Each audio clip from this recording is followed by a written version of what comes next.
జన్మదిన సందర్భంలో all party నాయకులు కార్యకర్తలు మీరు వచ్చి ఆయన మీద అభిమానం ప్రేమ చూపించినందుకు చాలా చాలా ధన్యవాదములు. ఆయన మీద ఎంత మీకు అభిమానం ఉన్నదో ఇక్కడ కనపడతా ఉంది. ఇక్కడేమో ఆయన గురించి మీరు ఇంత గొప్పగా మాట్లాడినారు అంటే వీళ్ళందరూ ఏ పార్టీ కూడా ఉండండి, ఆయన శిష్యుడే ఉన్నారు. ఎప్పుడో ఒక సమయం ఇక్కడ మా కేపీ రావు గారు కానీ ఇంకెవరైనా ఉండండి, అందరూ ఆయనతో కలిసిమెలిసి పనిచేసిన సందర్భాలు ఉన్నాయి. అందుకొరకు ఆ ప్రేమ ఇంకనేమో ఆ భక్తి ఆయన కొరకు ఉన్నది. దాని కొరకు చాలా చాలా ధన్యవాదాలు. మా ఫ్యామిలీకి కూడా మీరు ఎంత ప్రేమ అభిమానం చూపించిండ్రు ఇప్పటి వరకు, దానికి కూడా నేను కృతజ్ఞతలు చెప్పుకుంటున్నాను. నేను ఎక్కువ సమయం తీసుకోదలుచుకోలేదు, ఎందుకంటే అందరు ఆయన గురించి చెప్పేసి ఒక్క విషయం ఇప్పుడు డాక్టర్ సాబ్ ఒక మంచి విషయం చెప్పి మనం ఆలోచించుకునే అవసరం ఏమున్నదంటే మనకి ఈ ఆలోచన ఎందుకు రాలేదని. డాక్టర్ సాబ్ వచ్చింది, వాళ్ళు అప్పుడేం చెప్పలేదో అది కూడా నాకు తెలియదు.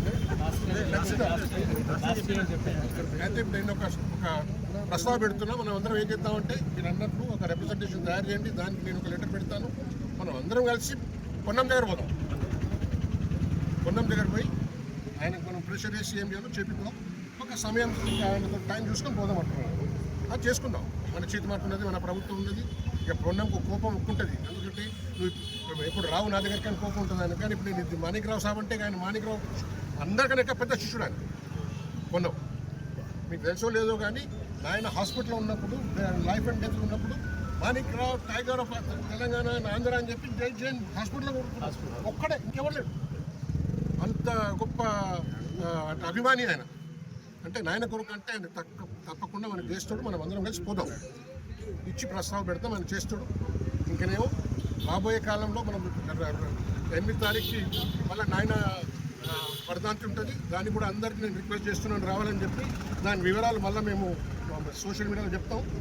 ఆ ప్రకారం అందరం మనం కలుసుకుందాం. మళ్ళీ ఒకసారి ఆయన మీద మనం ప్రేమ శ్రద్ధ మనం చూపించుకుందాం.